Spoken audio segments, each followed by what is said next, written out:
IT Live, Academy Sports and Outdoors, Texas Homer, Paul Wadlington, Tuesday Show. All right, we're going to get after it today. What's the office? Why say many words when few words do trick? All right, we're going to talk the SEC edges. We have a lot of SEC talent at the edge position. It was fun reading Paul's article, and then Paul also gave me an excuse to write things down on a Google Sheets and rank numbers. So thank you, Paul. I'm getting into my season form here. So we can look at that too. We can see some discrepancies in play styles, meaning true pass rushers versus well-rounded edges that can do both type of thing. And then we have an article on who's really a playoff contender. We have an on-3 preview of the bowl games saying who's going to make the first round quarterfinals, all that kind of stuff. So we'll talk about that. And then Ross Dellinger dropped some NIL numbers about the growth of the industry and how they're going to rev share allocate, which is going to matter, guys. If you're interested in recruiting, you kind of need to understand the way of the world here too. It's getting to where I'm always jealous of the NFL tubers because they get to do all this market cap stuff and all these numbers crunching. Most people don't like it, but you're going to have to do that for college recruiting too. AR, good morning. Drink every time you see a tweet from a Texas fan. Freak out about recruiting this summer. Absolutely. Cotton, what's up, dude? Justin Wells, good morning, man. All right, Paul, no games. We're going straight into these edges here. No. Yeah. No, prepare me for it. No, we're doing it. Just go straight in. Yeah. They're too good, Connor. All right. Paul ranked. Are these rank order or do you just list them? They're actually pretty much rank order. Okay. So number one. This is how they rank. Okay. I mean, like, I don't really want to hear any feedback from the chat. Yeah, I don't want to hear any. Do not argue with him. Don't argue with me about any of this, or this is going to be a really bad live. Yeah, do not argue about his rankings. And if I knew anything about college fans, they would never argue about rankings. Yeah, they're super agreeable. Yeah, they're known for that. All right, so number one, Paul ranks Colin Simmons. I mean, just such an overrated player. We'll see. You're going to see his numbers. He has really cool stuff for being a young guy. But Colin Simmons at number one. Defend your position, Paul. Probably the most dynamic pure edge rusher, other than the guy who's coming after him, which you actually have a pretty good debate. Yeah. But he played less than 500 snaps last year. That's what people don't realize. You know, Steve Sarkisian was talking about this in an interview, and he's like, you know, we're going to do a lot of different things on defense, but one of them is that Colin Simmons needs to be a starter. Correct. You know, he can't be off the field when it's like a meaningful play being run by the offense. For sure. And the reason he said that is he had less than 500 snaps, 9 sacks, 46 pressures, which if you're not as familiar, a lot of people use stacks as sort of their rubric for understanding if an edge guy is good. That can be deceptive, right? Mm-hmm. Pressures can be a more reliable stat in terms of, like, are you affecting the passing game? Are you affecting where the quarterback sits in the pocket? Stuff like that. He had 46. Basically, that's a really high number for the number of snaps he got. Stylistically, this is a guy who's a thoroughbred who thinks he's a workhorse. For sure. You know those big European draft horses that you hitch up to a wagon?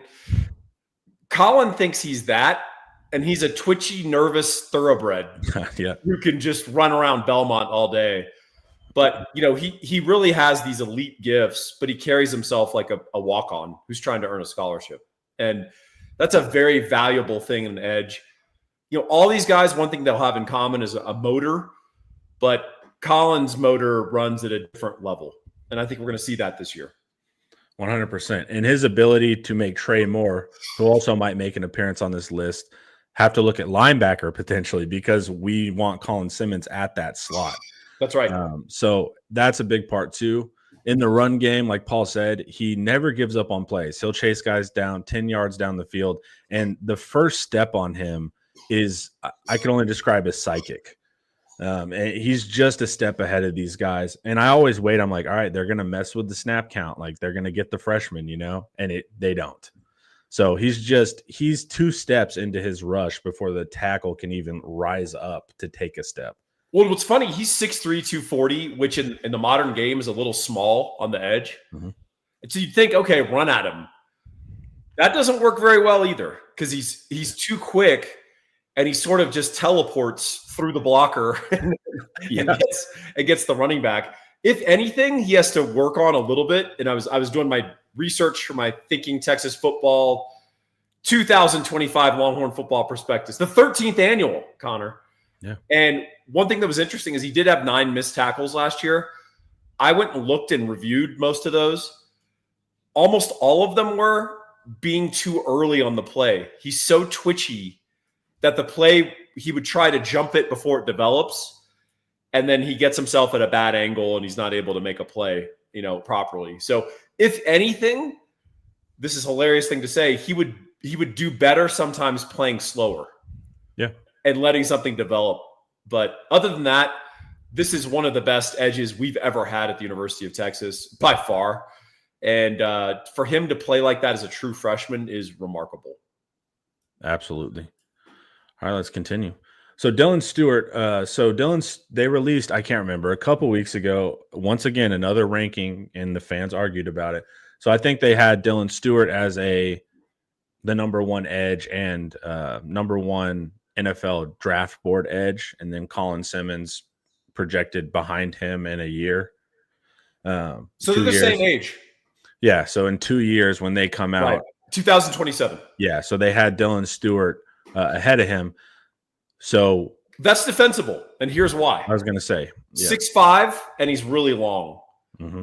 And I think that's something the NFL is going to love. Because he's 6'5", I think he's going to probably carry 260 eventually. But he is incredibly quick.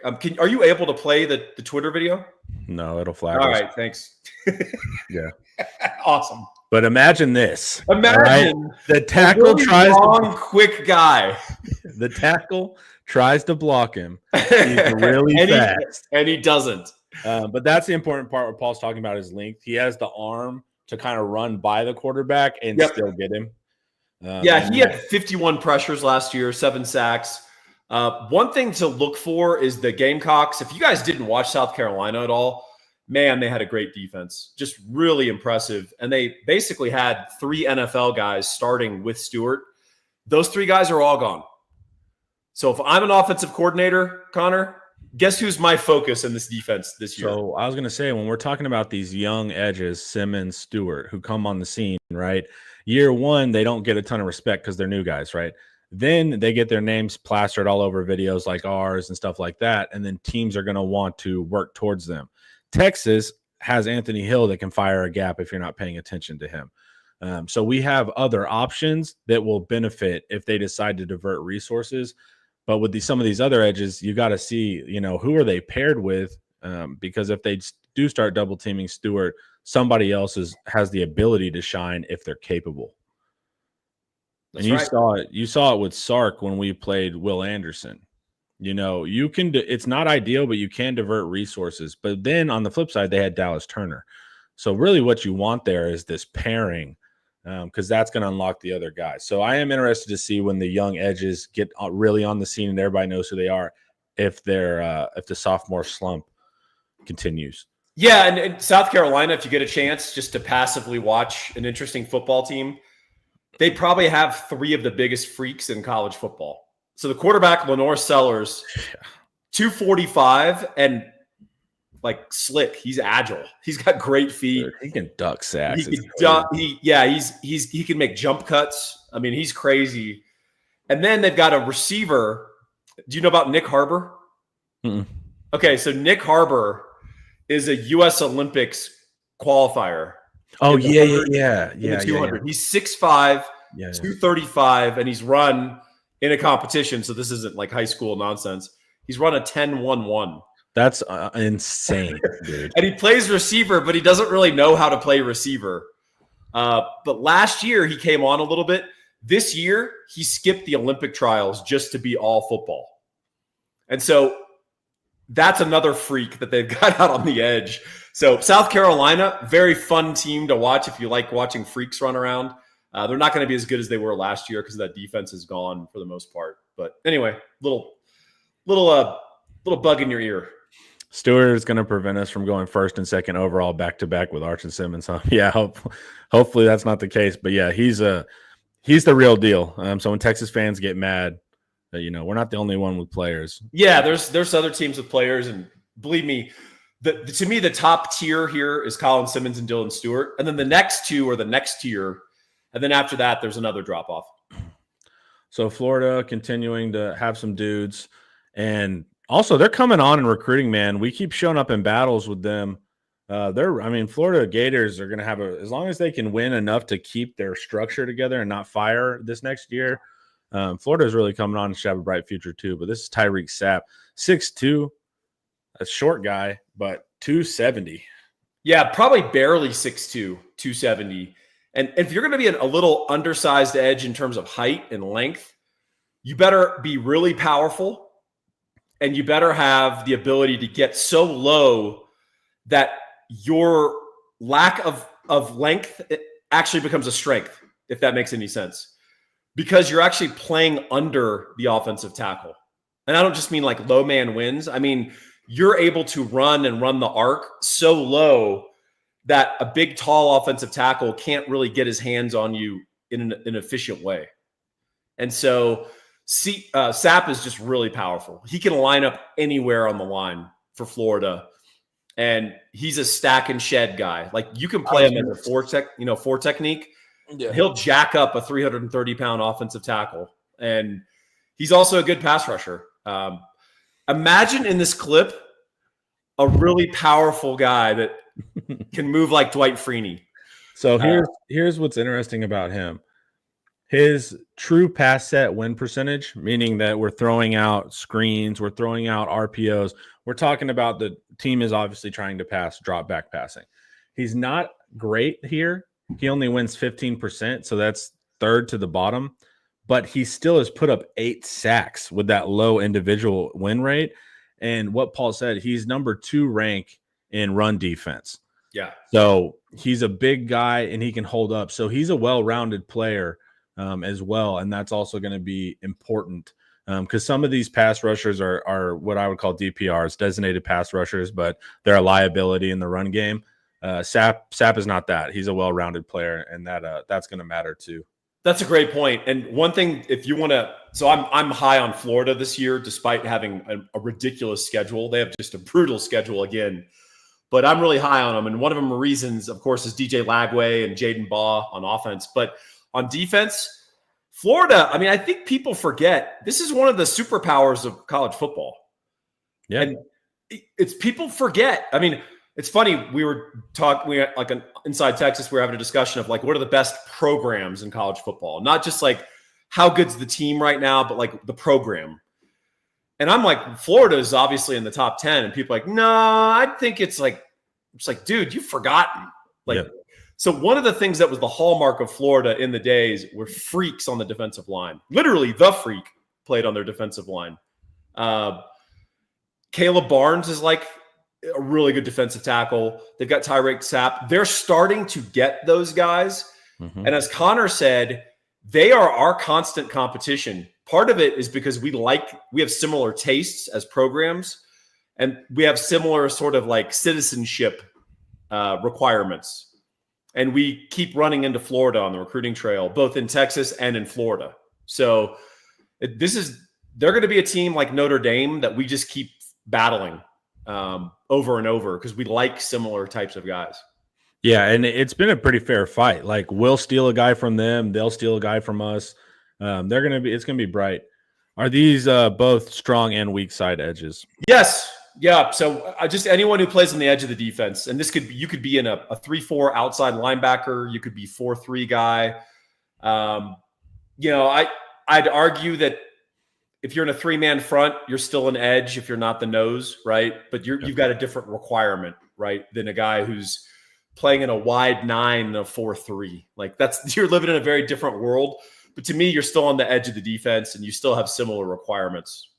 Yeah, and you'll see the body types, right? Like when we're talking about Falk, 6'6", 285 is different than 6'3", 240. You know, that's a key. So this position, you've got a range of 4 or 5 inches of height and 40, 50 pounds in the edge room. Yeah. And there's a lot of different body types, a lot of different play styles, and that's what makes this so fun. The conference by far has the best edges in the country. And this is one of the best edge groups in terms of depth I've ever seen in the Southeastern Conference. So if you don't have a left tackle, if you don't have tackles in general, you're in a lot of trouble. And I made the observation that poor Kentucky plays like 7 of these 10 guys. Yeah. So they did get new tackles in the offseason, and those 2 tackles are going to be put to work. So we have Keldrick Falk at Auburn, like we said, 6'6", 285. Yep. He's Here's what I love about Falk. So I don't like big jumbo edges typically. It's like, very exciting to be like, our edge is 290. And it's like, well, so you just told me that he can't really get around a tackle who's good. Or if he does get a flush, he can't finish the play because he just lacks the foot speed, quickness, change of direction to finish. That's not the case with Keldrick Falk. This guy is amazing. I watch him play, and it's like, your big, sweet, giant, goofy dog who doesn't know his own strength, and they just knock down your fence one day, and they're standing over it, wagging their tail. That's Keldrick Falk. He's going to be a first-round draft pick. And if we could run this clip, I want you to imagine a guy who's 6'6", 285. He eats up space. He is not just all bull rush. He has a great bull rush, but he can close distance. He eats up space, and it looks like he's not doing anything. And he takes 2 strides, and he's batting the ball down. Like, he is just very gifted. So Auburn has a lot of upside potentially this year. We say that every year, but they really do. And one of the reasons is a guy like Keldrick Falk. So same thing, low true pass set win percentage. He's second to last, only winning, like affecting the quarterback 12% of the time. But once again, 9 sacks, which is tied for first out of the 10 edges. So it's weird. He's effective without being efficient. So his big thing is like, how does he become efficient? That's going to be the big move because, like Paul said, it's a little bit bull in a china shop. It's raw, but all the tools are there. But on the flip side, he's the 3rd ranked run defender. Yeah. So he's giving you help in both sides of the game. I included a second clip below that shows just how hard he plays and his effort level and his quickness. Just defending the run, eating up gaps, compressing, pushing a tight end down, all that kind of stuff that's good edge play. Go join Inside Texas, or if you're if you're an Inside Texas member, go click on that because it really shows how active he is. He's a little different than like those big jumbo edges for A&M who would kind of go through lulls during a game, or they, like Texas didn't have any problem with those guys at all. Or it was pure bull rush. They didn't have much after. That's right. They don't have much for them. Keldrick Falk is another level from those guys. Yeah. Similar vein, LT Overton from Alabama. Very similar, giant edge. They use him all over the defense. He's 6'5", 285. He's incredibly powerful. Former Aggie player. And he was, if you go look at his old PFF grades at A&M, he kind of sucked. And then he went to Alabama, and he's really improved his stock. Not the first guy who's done that, right? Walter Nolan, similar. Kind of felt like he might have been overrated at A&M. Went to Ole Miss for 1 year, and they're like, nope, he's actually that good. He just wasn't, had a bad head coach. So LT Overton, very, very powerful, very good against the run. He can get pressures, but he's not a guy, because of his size, he maybe isn't always going to finish. I was going to say only 3 sacks, so second to last in sacks. But you could play him all over the D line, and he creates for others. Yeah, and he's second in hurries. Yeah. But Paul says like he can affect. He wins. He's 27.6% on true pass set win percentage, which is second. That's very high. Yeah, so he's affecting the quarterbacks. He's just not getting there to finish. Even this sack here, I can't show it, but it's because the quarterback holds the ball for like 7 seconds like an idiot, and he just crushes the quarterback. The quarterback learns a lesson on the quarterback starts like backing up as Overton's behind him, and he just kills him. But really, that's not like a super earned sack. It's a dumb quarterback play. So he's not finishing a ton, but he's affecting the quarterback as good as anybody with hurries and all that kind of stuff. And he's pretty good. He's fourth in run defense too. So you're having this kind of overall. When I'm seeing these 285, 265 guys, I want to see that, their strong side or good in the run to bring value. If he played at Texas, he'd be a starting defensive tackle. Yeah.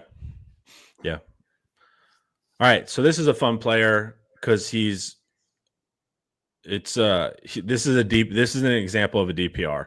So this is R. Mason Thomas, undersized at 6'2", 250.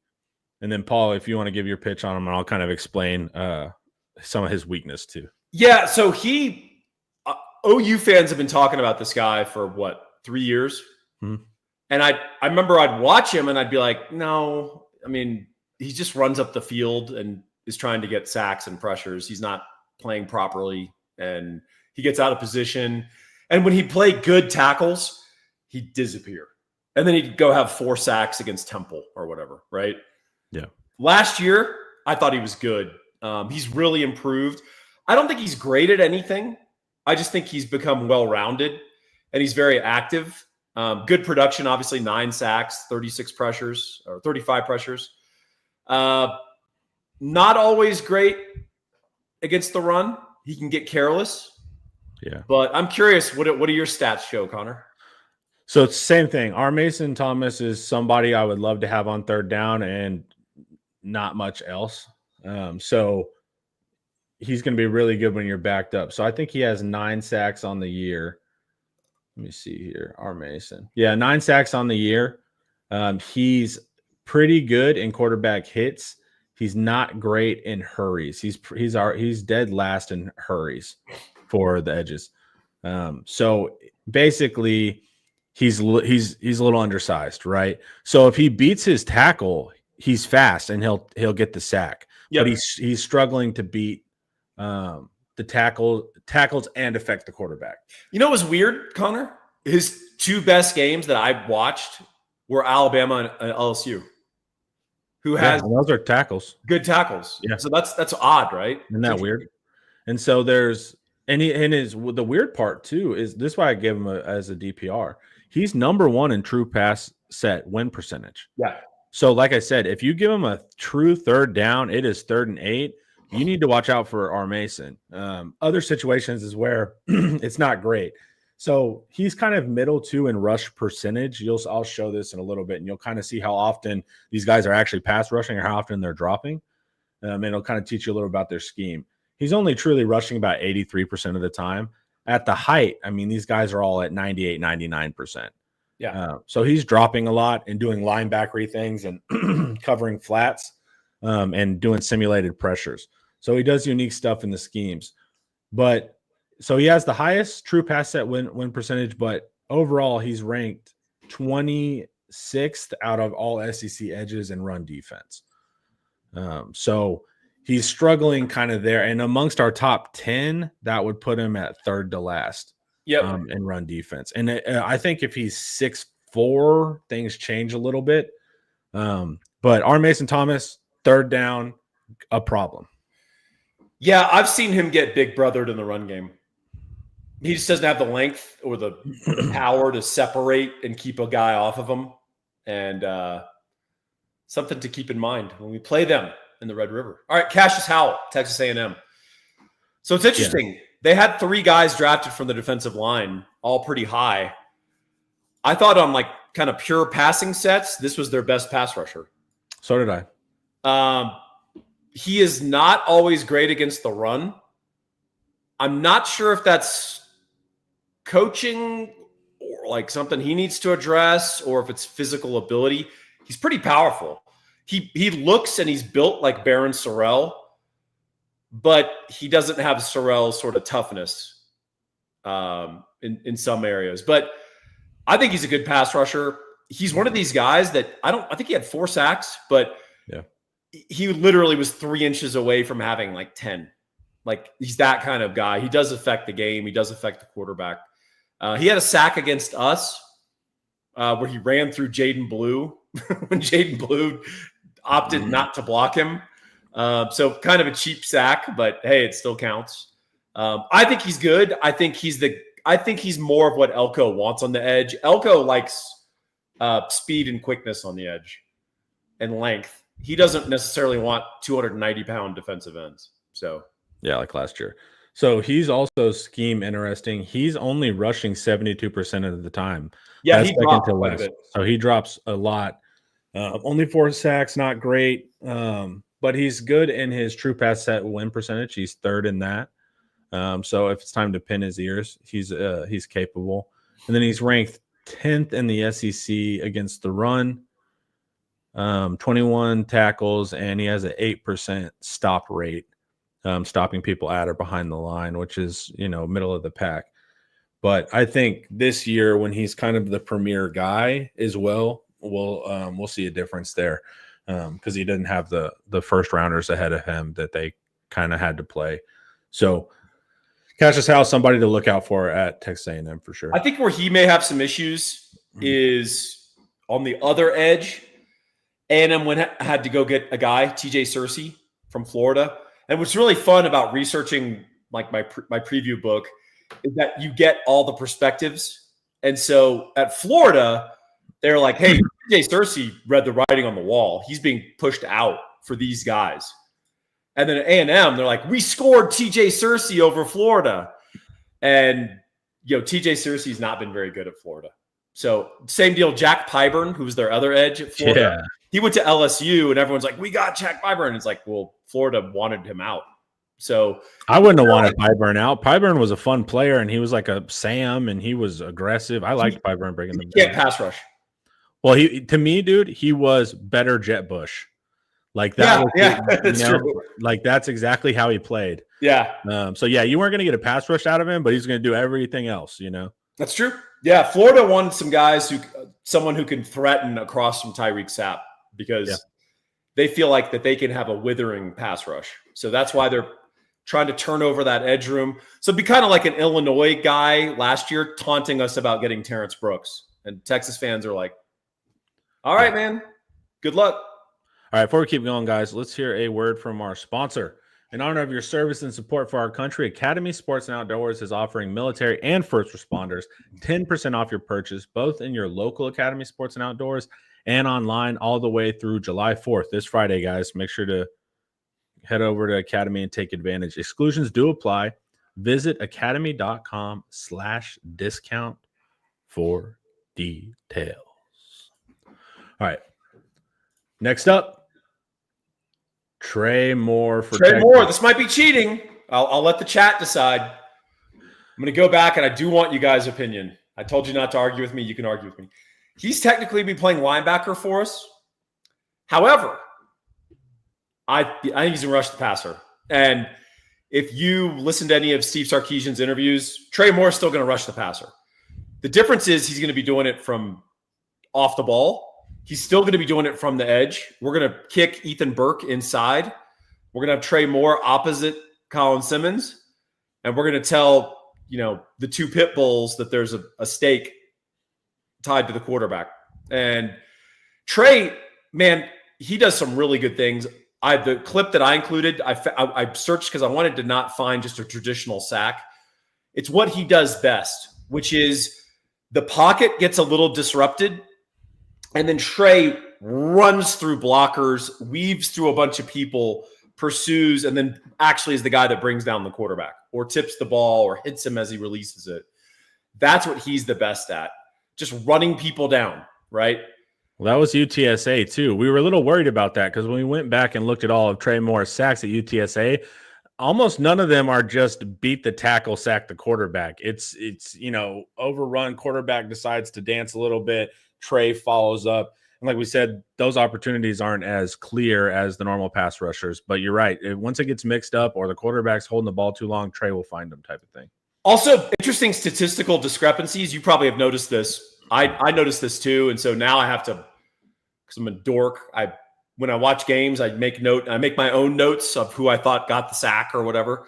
So PFF, they say Trey Moore had 8 sacks. If you read ESPN, they say he had 5.5.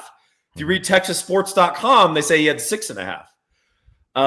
I tend to give the sack not to the guy who finished off the sack. I give it to the guy who initiated the sack. So in my book, he had 8 sacks, and he did not log a sack until November, Connor. So I was going to say, well, look at his numbers. They're kind of whatever. But if you just did half the season forward, he would be in this category. It's the first half that's like holding him back, you know? Well, and what's interesting is once he registered a sack in every game.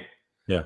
And that was against the hardest part of the schedule. So, hey, if you only take the hardest part of the test and you score well, that's good. He also had a lot of pressures, and also Trey did a lot of different kinds of stuff. So we asked him to do other things than just blindly rush the passer.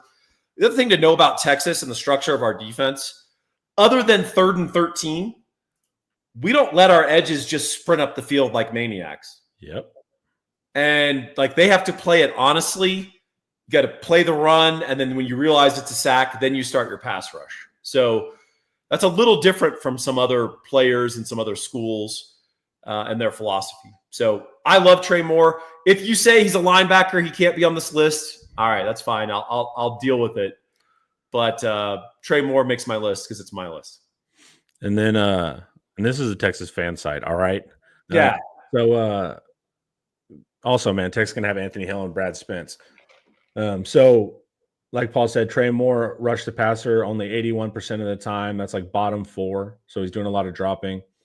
So he has the worst true pass set win percentage down at 10%. R. Mason Thomas wins at 31%.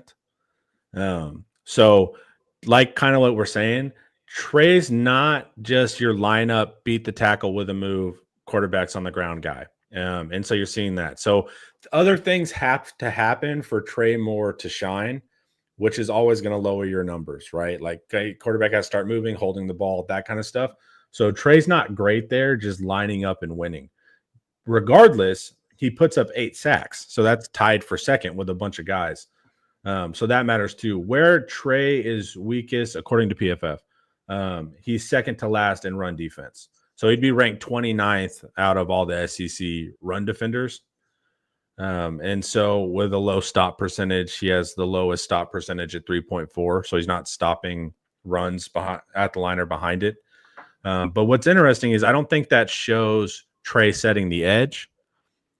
I don't think that shows Trey being responsible, understanding the scheme. There was a lot of times where he would clap the edge and be exactly where he needed to be. You know, that's not going to show up on the stat sheet. So I don't, whenever his run ranking's low, you know, PFS might be seeing other things, but it's not, he's doing his job and he's responsible, and that's got to matter too. Yeah. One thing I'll say with PFF, there's really good stuff they do. Sometimes you'll see something that's just off from what you've seen. Mm-hmm.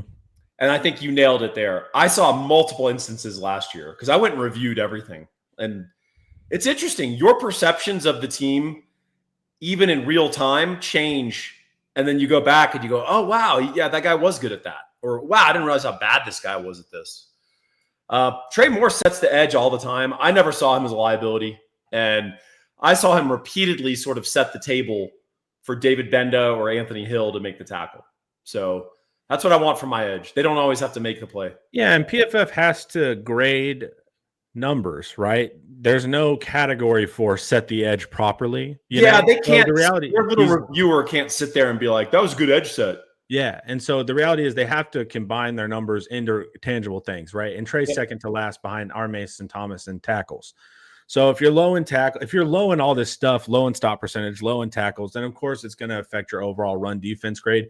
Even though as viewers watching Trey, we're like, that's what you're supposed to do. He didn't make the tackle, but he allowed the other guy to make the tackle. But once again, you can't quantify that.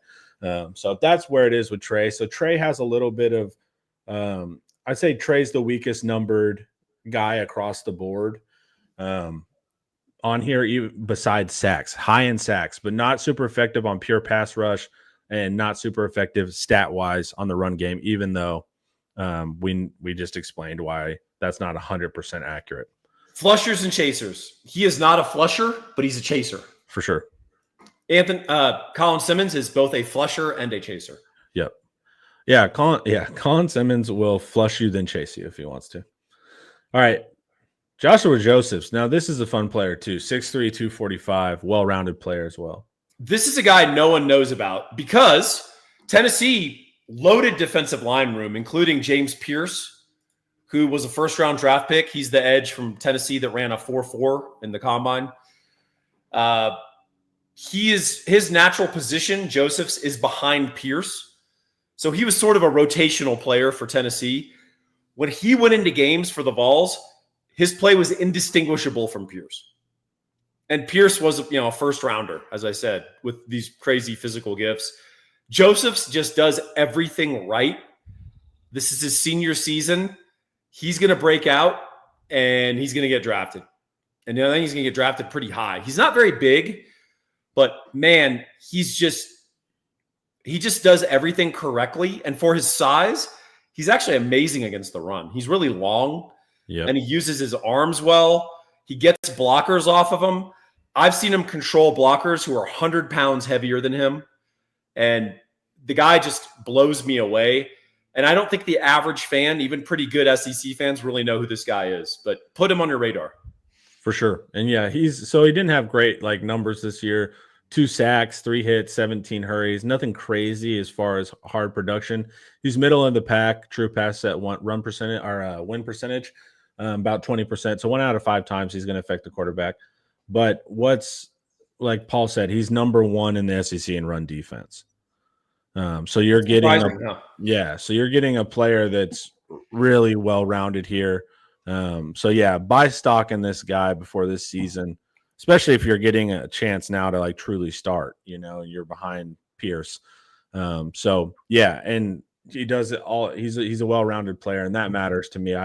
DPRs are great, but they're only good, they're great on third downs, but what do you do on first and second? And Josephs is going to hold you down. Having a player like Josephs gives him the chance to pass rush on third down because he can stop you on first and second. All right. So here was one of Paul's crushes. I think last year you were a big Army. You liked Army last year too, right? I like Army every year. You like him every year, but I think it was this last year you would talk about him a lot. So Georgia picks up the Army transfer Mendoza here.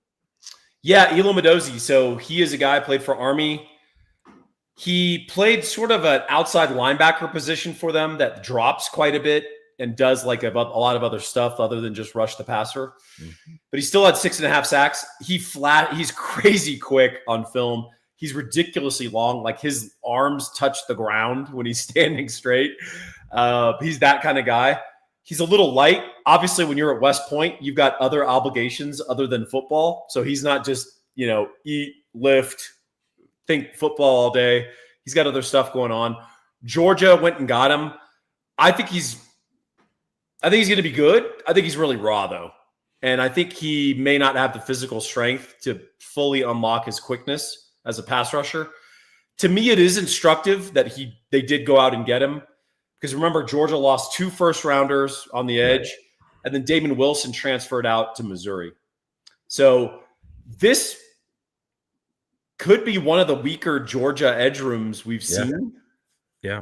That said, since they put their edges in the NFL every year, I don't know if that's a huge insult, right? Yeah, but comparatively, we just hope, right? Yeah, we hope. So same thing, exactly what Paul said. He's only rushing 71% of the time. That's the lowest of all the 10 edges. So 30% of the time he's doing some other type of linebackery work and dropping into space. Still was able to get 7 sacks. Now keep in mind this was he was playing an Army during this. You might see kind of a Trey Moore adjustment period here, which will be interesting to see. He wins all right 21% of the time in true pass sets. And then number 9 overall in the SEC in run defense, if added to the SEC. Once again, these are Army stats in those leagues. So we'll just see what the adjustment is. But as far as this kind of being Georgia's projected top edge, okay, because he's bottom 3rd out of these top 10 guys, and Paul has him ranked, dead last. So I'm good with this. Hopefully he's not too much of a killer. One thing to keep in mind, Georgia has their obligatory 5 stars, and they've got a redshirt freshman and a true freshman. Somebody's going to rise. Who will rise. One of those dudes will rise. But I will say this, Kirby Smart, kind of like us, he doesn't just let his edges sprint up the field. So Yep. they have responsibilities in the Georgia defense. They have to play the run. They have to be gap sound. So Georgia typically doesn't have these freshman phenoms. They may have guys who are physically able to just rush the passer, but they require you to do a lot of stuff, just like we do with our edges. So keep that in mind. That may inhibit their ability to sort of get the freshman superstar Dylan Stewart type. Cool. Paul, let's tell the people where to get their mortgages, man. It's another superstar. His name's Gabe Winslow. He's good at everything. If added to the SEC, Connor, the number one mortgage guy in the SEC. No doubt. You can reach him at 832-557-1095. Why Gabe? Over 20 years in the industry. He's got a law degree, former National Merit Scholar at the great University of Texas, our beloved alma mater. And he's just damn good at what he does. He's so sharp. I was talking to him the other day and asked him about interest rates and what's going on. And he went into a 20-minute lecture about the MBS market where I learned a lot of stuff that I had not known about. He's just really on it, really sharp. If you want a quote monkey, go pick up your phone and call your bank and get the guy if he happens to be there in the office at the moment. He's not at his 4-hour lunch or whatever, or not leaving at 3. There's a reason they call it banker's hours, Connor. Or you could call Gabe at any time on a weekend, whatever's going on. He's going to pick up the phone and he's going to start talking to you and figuring out your financial situation. And he's going to be your best possible partner in the biggest financial decision of our lives, Connor, buying a house. Thank you for supporting, Gabe. You're the man. Okay. So On3 dropped. It's weird now because On3 Rivals merger, dude. So it feels weird whenever I go to the player profiles, it goes to Rivals now. And so it's getting used to. And then On3 like recruiting account became Rivals. So like, Justin was like retreating Rival. I'm not used to it, we're not used to switching it up. So officially everything's done with the On3 and Rivals merger. On3 is going to handle college sports news. Of course, keep your fan sites and stuff, but Rivals is now the spot for all recruiting.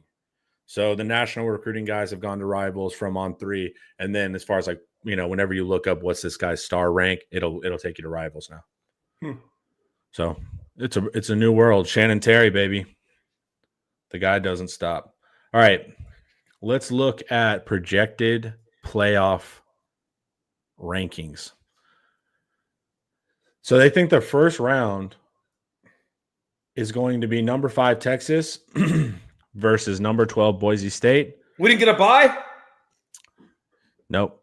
Damn it. But I'm okay with this. Because this to me is a true number 5.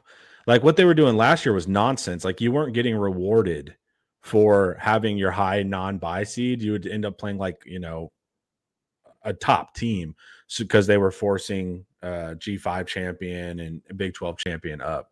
So that's what's going to be nice about this, that if you get a 5 seed, you should realistically get a true low seed team. So they have 3 SEC teams total? Yes. Not counting their Did Georgia get the bye? Is that the deal? Georgia's going to get the win here and move on. So Oregon versus LSU, that'd be a sick matchup. We're not really, the odds of this being correct are very little, but it is interesting to see like, Utah in the mix, that kind of stuff. Meaning that they would have to have won the Big 12 because there's no auto buys. So Clemson at number 6. I think they'd be higher if they win their league. Alabama, we expect to be back in the mix. Do you think Miami's going to get the playoffs? SMU got in last year, and Miami's probably pretty clearly the second best team in the ACC. So, yeah, they've got a decent shot. So they think it ends up with, in the quarterfinals, Ohio State versus Texas. We got to play them again? Yeah. Oof. But we're going to play them in Texas. Dude, I hate when you play good teams. Well, it depends. If you win,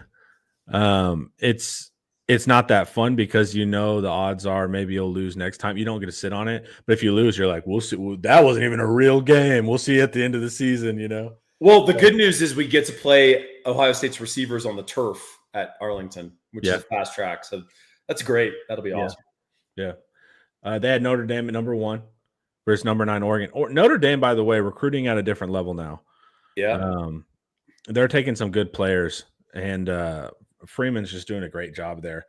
So they're good. Their future is bright as well. This is not just the hang. This is kind of the next tier for Notre Dame. Why don't you produce a Notre Dame podcast and YouTube show? Yeah. Connor?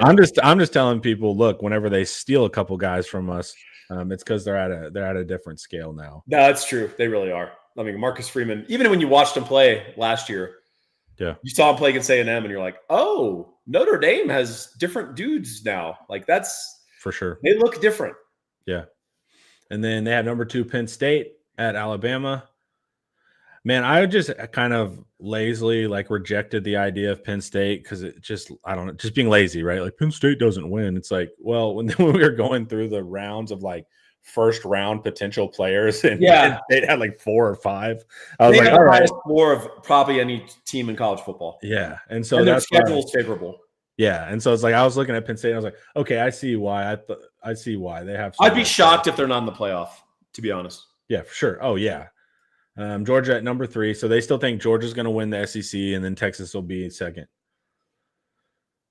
We'll see. And then they think it ends up with Ohio State beating us, Notre Dame versus number 1, and then Penn State and Georgia.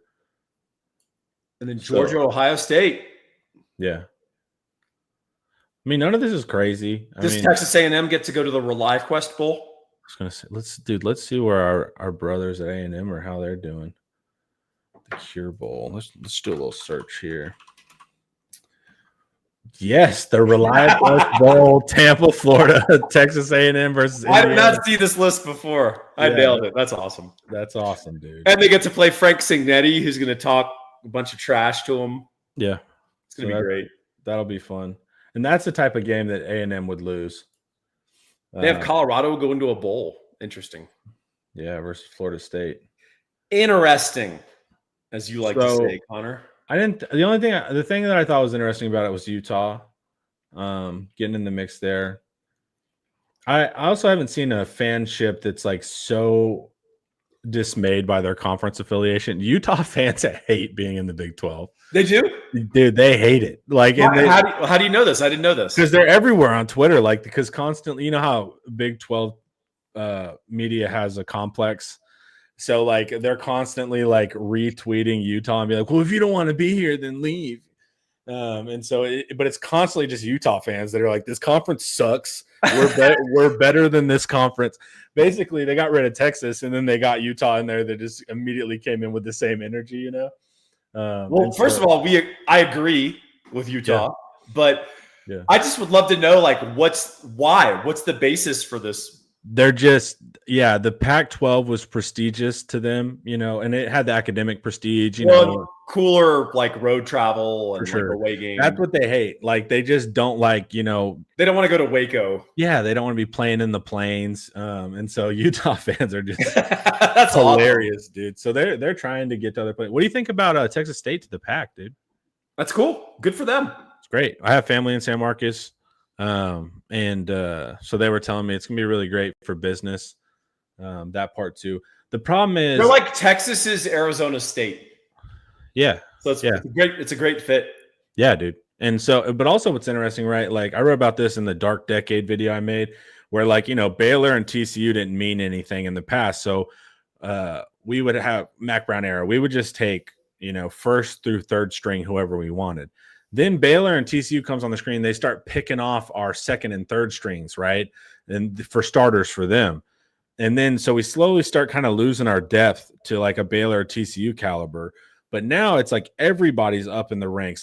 Houston's in the Big 12. You have Texas, even Texas State. Now, is Pac-12 a power conference? No, it's a G5. They invited the whole G5 up. So this is not a power conference just because you join it. Those are all G5 teams. But it is interesting to me that that pitch works now. SMU is up.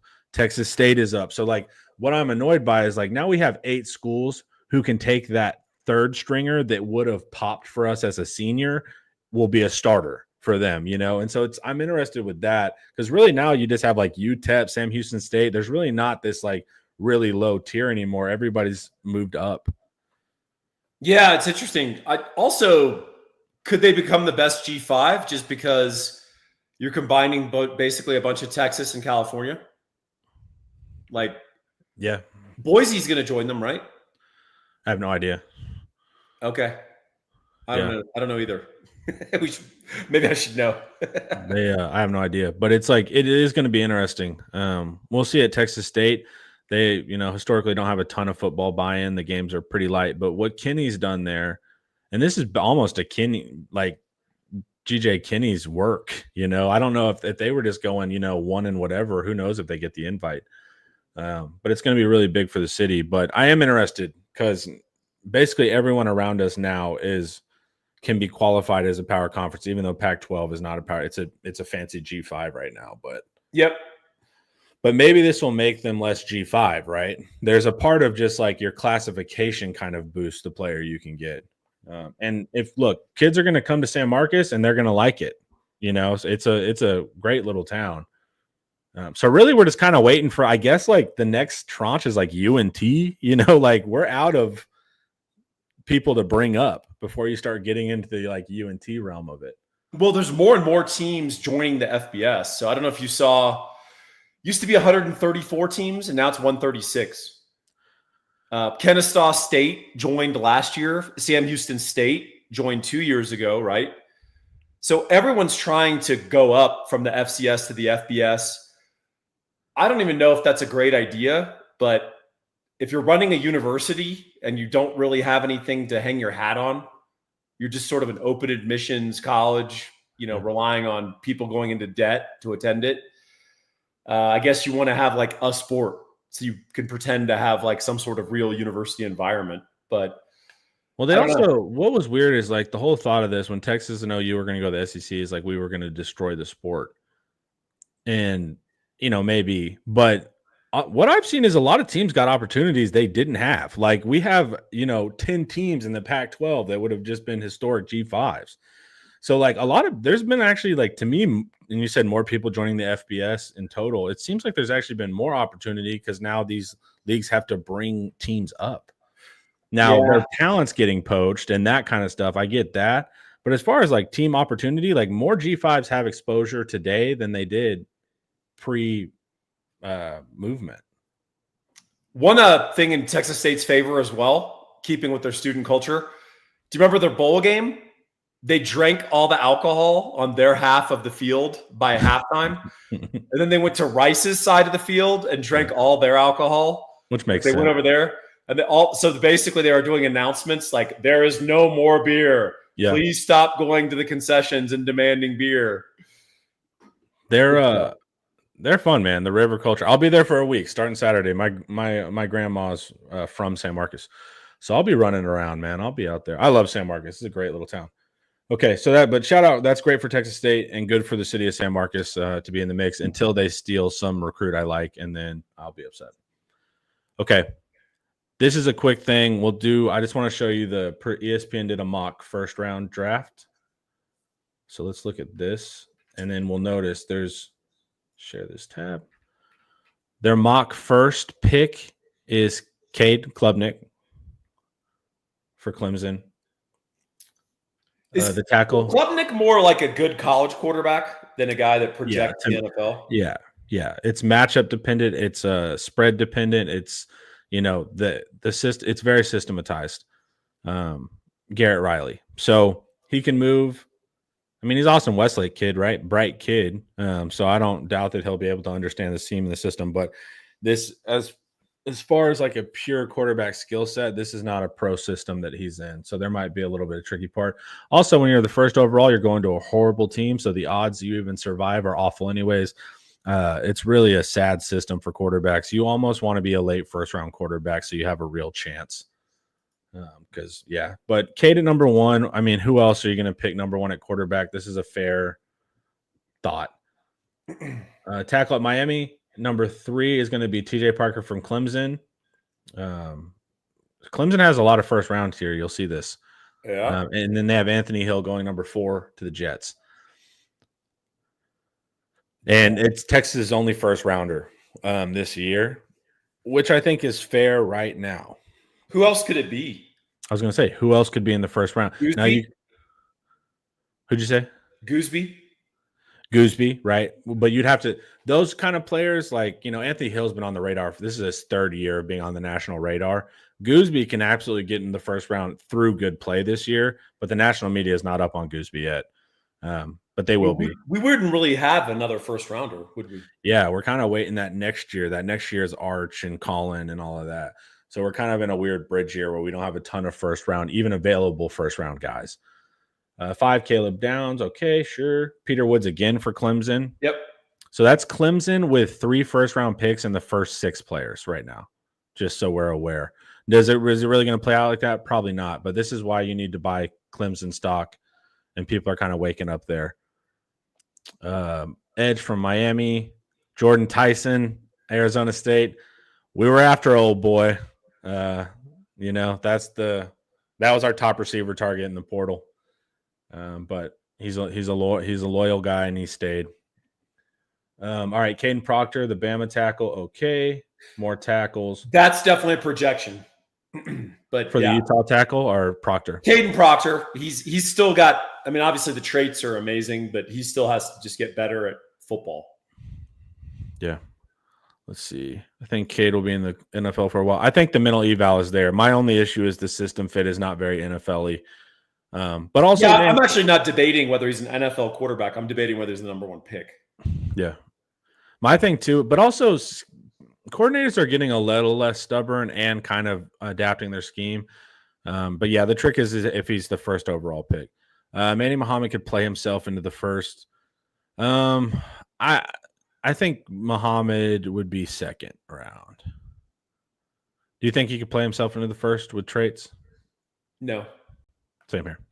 I think it's kind of second round is his ceiling. Gooseby and D Moore. So DeAndre Moore has gotten a lot of that like quiet behind the scenes of like, man, he's going to test better than you think. So you're going to have. I'll say this: no one had Golden in the first round. Correct. At this time last year. And the big thing too with Moore, right?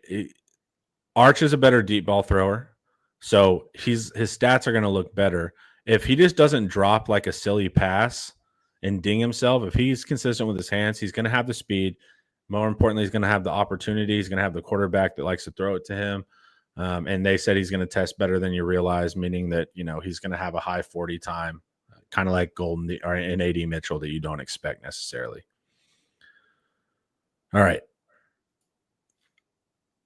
The Utah tackle, and then real quick, they have Nussmeier. So Nussmeier is one that could be the first quarterback. Yep. LSU. Wow. So Utah has 2 tackles. Yeah, they have a really good offensive line. I didn't realize that. That's cool. That's why they think they're too good for the Big 12. Here's your boy, Falk to the Cowboys. I'm down with that for Auburn. Man, Antonio Williams, wide receiver, Clemson. This is the 4th Clemson player in the top 14 picks. Yeah, and their cornerback will go in the first as well, probably. Yeah. Terrell. Oh, there he is, down at the bottom. Bengals. Lenora Sellers. Oh, so this Patrick Payton? No. Like, that seems unlikely to me. Okay. That's surprising. He had a huge drop-off at Florida State. When they lost all those NFL guys around him, last year Patrick Payton made no game impact. But is he a traitsy guy? Is he just like we can?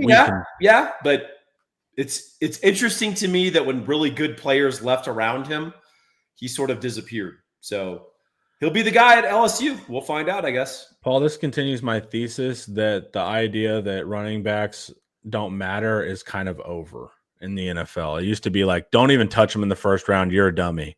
And just with Bijan, Genty, Gibbs, the running back seems to be back. Hampton, the running back seems to be back in the first round now. Now, not super high, but the running backs are kind of back in the mix.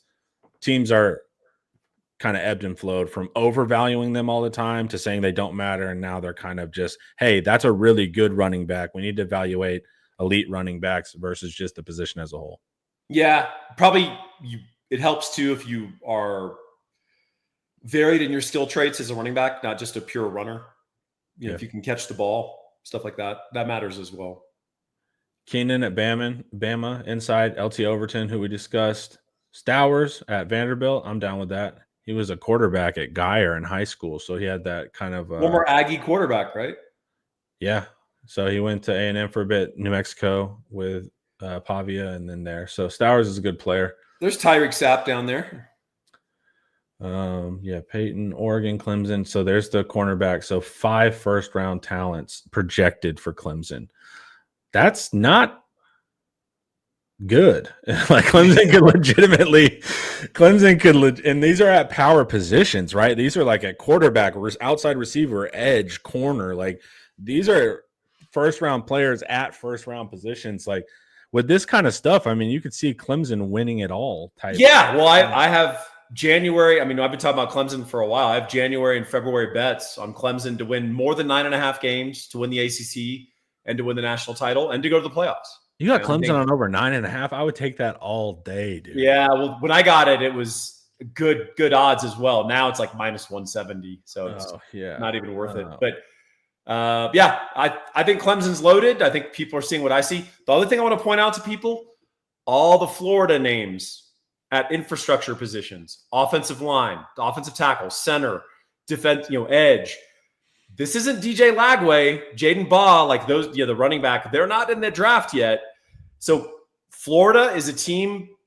Don't sleep on those guys. They're going to be really talented. They're going to have dudes in the trenches, and that trip to Gainesville is not going to be pleasant.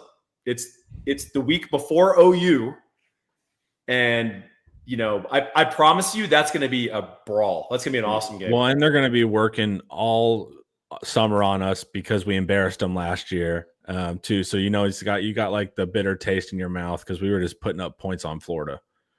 But what Paul's saying here is this is not all DJ Lagway. What's going on at Florida? You need to pay attention. You need to pay attention to how you win, and that's the trenches. They're rehauling everything there, and they're leveling up. So yeah, but our laugher last year in Austin is not representative of what we'll see. Yeah. Takes a step back in our chase of portal. Hey, how many first round Sooners you got on here, dog? I haven't seen any, but where are they? Where's the Oklahoma first rounders? When Venables is fired, are there any guys off the roster that you want? Yeah, let us know, dude. I actually do think you guys are going to be improved this year, but we're having fun. I'm actually, as a college football fan, excited to watch you guys. As a Longhorns fan, not. You know what I'm excited to watch? Their decisions. They've got Jim Nagy running their personnel. They fired Venables from that role. They also fired Venables from hiring coaches because Venables did not hire Arbuckle. But Jim Nagy went out to a bunch of these different small schools. And just basically, he used to run the Senior Bowl, as you guys might know. Yeah. So he understands traits and what translates to the higher levels of FBS, higher levels of the NFL. So they went out and got these traitsy kind of guys. And I want to see if they're good. If they're good, that model is going to change college football. I was gonna say that's so. This one I'm watching OU closely because they're kind of moneyballing right now. Yeah. And if it works, then that's going to be a way of it's going to be like the spread for team management. Yes. It's going to be like the giant slaying approach. So that actually does matter. And he has a good eye, right? But that Arkansas Pine Bluff receiver, that's a nice looking receiver. When we're talking about traits, So I wrote a big thing about this in my preview book about what OU is doing and how this can revolutionize college football if it hits. If he hits on these guys, because they also got all these guys on the cheap, Connor, because OU's got some bad contracts, right? So everyone knows about Demonic Williams overpaying for him. They don't know about Spencer Brown, who's the offensive tackle from Michigan State, where OU, he wasn't good at Michigan State and he wasn't good at OU. And OU basically bid against themselves for a guy that no one else was in. So point is, they flushed away a lot of money. And I think a lot of people that provided that money felt burnt. And so now Nagy's coming in and he's trying to get talent on the cheap and then obviously pay up for Mateer. I mean, Mateer is probably $2.5 million. Yeah. And you get a coordinator that goes along with it. Because that's always my with question, the right? coordinator was key because you I was don't going want to to have. say, do you take Arbuckle if he's not tied to Mateer and vice versa? That's Apparently, he's like well regarded. So yeah, I think so. He is. But anytime you have a package deal, I'm always interested, like how much weight assigns to the player coach type of thing. Interesting.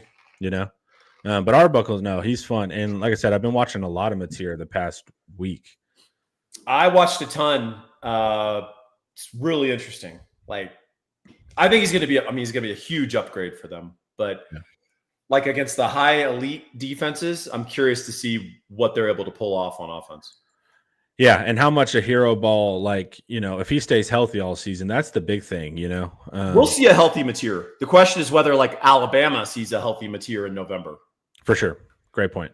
Also, OU's offensive line is going to stink again. Not as bad as last year, but they're not going to be good. All right. Quick NIL things. I just want to chat about this. So Ross Dellinger puts this out. This is from Open Doors. This is kind of the agency that handles a bulk of the marketing deals and stuff like that. This is just a chart of rev share allocations.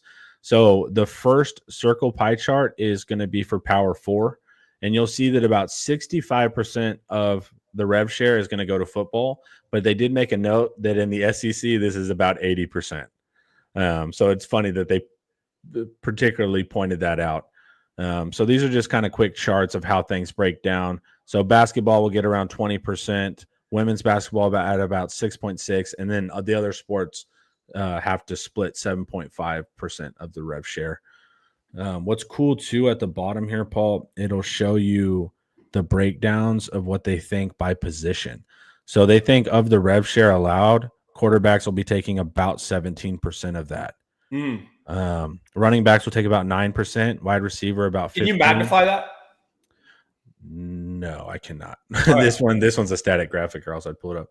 So wide receivers at 15%, tight ends at 4.5%. Defensive line is the second highest next to quarterback, and they're at almost 14%.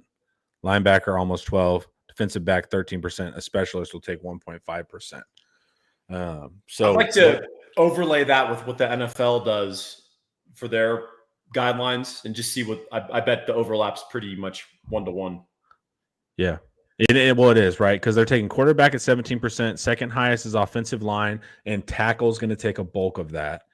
And then defensive line. So it's quarterback and trenches, and then for the lines, and then wide receiver. So this is very NFL-y, right? So you're going to pay your quarterback, you're going to play your wide receiver, you're going to pay your offensive tackle, and you're going to pay your edge.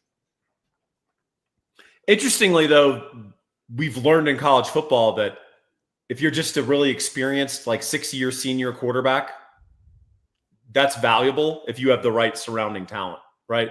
Yeah. Like, was Will Howard, like, great bus driver, one of the greatest forms of public transportation ever to play quarterback, in a playoff. But everyone understood that this guy's like a 5th or 6th rounder in the NFL, right?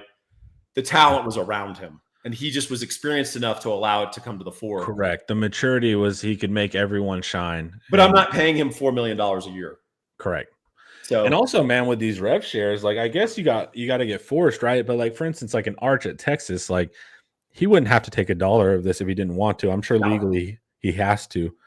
But that'll be the interesting part. Or theoretically, Arch says the Tom Brady method, I'm going to take a cut on my quarterback salary, divvy it up to my O-line or whatever. Meanwhile, my Red Bull sponsorship is going to make me $4 million anyways. So it's like, do quarterbacks that are already making a ton of outside corporate money spread the wealth, or on the flip side, do you have a quarterback that's taking 25% of your budget because you had to pay him, X amount to get him to wherever state over a typical school? So it will be interesting to see how these things kind of play out. And then finally, this is just the growth of the industry. This is all I kind of want to see here. This first column 1, this is the year 2021. And then the column 5 is our current year, 2025 to 2026. And then this is projecting all the way through 2029. So collegiate is going to be the house settlement, right? So the revenue share. Collective is like your base stuff your collectives are paying out, right? Randy's landscaping service, that kind of stuff. And then commercial is going to be your Arch, Red Bull sponsorship, big name stuff. So what you're seeing is that the biggest piece of the pie is going to project forward is going to be your college payout. What you're seeing is the collective slowly die out in exchange. So you're just going to have your corporate sponsorship and you're going to have your collegiate. Now these collectives are changing now. Someone asked earlier, what did you think about the email from One Fund? These collectives now are basically going to become marketing agencies that are going to link deals. So they're going to connect your tackle with, whatever boot brand or whatever. They're going to be go-betweens, kind of brokers and agents going forward. But the reality, and Eric has said this a bunch, he calls it corporate NIL now. And that's the phrase you should think, your local business guy is not going to be able to do this at scale going forward. You need your major brands to get involved here, Dr. Pepper, that kind of stuff going forward if you want to have really successful NIL. That's just the reality of it. Yep. Texas is in a good position for that. But this is where it's going to kind of matter, right? Like where you're located, your relationships, your alma mater. If one of your alums, owns X corporation, that's going to be helpful. But right now it's all about real deals. And they've also, the House deal has gotten rid of the 501c3, the nonprofit structure. That's not allowed anymore. So you can't be paid to do, X community work. So that's a big part too. So right now, basically what they're saying is you got to get all your money from a corporation or your rev split of your school. But they expect the market to be at $3.15 billion by 2028. Let's form an LLC, Connor. I'm going to say, Paul, it's our time to shine because this is a growing market. So, yeah, you'll see. But you'll look, by 2028, they only think collectives will be responsible for $77 million. While this year, the collectives were responsible for $1.3 billion. That's an insane drop off. That's, less than the fourth column that's missing. Yeah, well, we got to see the bags column. Yeah, because unfortunately, I think the new era is going to be cover for some of that, right? You know how, like, if you're in a city that has legalized marijuana, it's also cover for illegal marijuana. You don't really you don't know where the guy bought that stuff that he's smoking next to the kid's elementary school. But yeah, I think that. Well, Eric said yesterday, he couldn't put his finger on it, but he believes that bags are back in the mix. Agreed. And it feels like that's the case as well. Also, in our commercial stuff, this has to get reviewed, right, by the people that determine if this is a real deal, which is but it's Deloitte. So they're one of the largest. The judge is going to be like, who are you to judge that? Here's also the incentive structure, right? They're one of the top consulting firms in the world. So they have $1 million contracts with all the major corporations. Right. They're not turning down Dr. Pepper's deal. They're but not Bob Landscaping. Correct. So like what they're going to be able to do is squeeze out small market guys, because the last thing they're going to do, they have contracts with everyone just to go in there and be like, yeah, you should fire everyone. Also, we should be aspiring to get deals turned down. Well, I asked Eric, I was like, that makes sense. I said, Eric, have we seen any rejections yet on yesterday's show? And he was like, no, but we want to be seeing, a ton of rejections. Exactly. But yeah, there's also this perverse incentive structure where, of course, the major corporations aren't going to get their deals turned down because they have consulting contracts with everybody.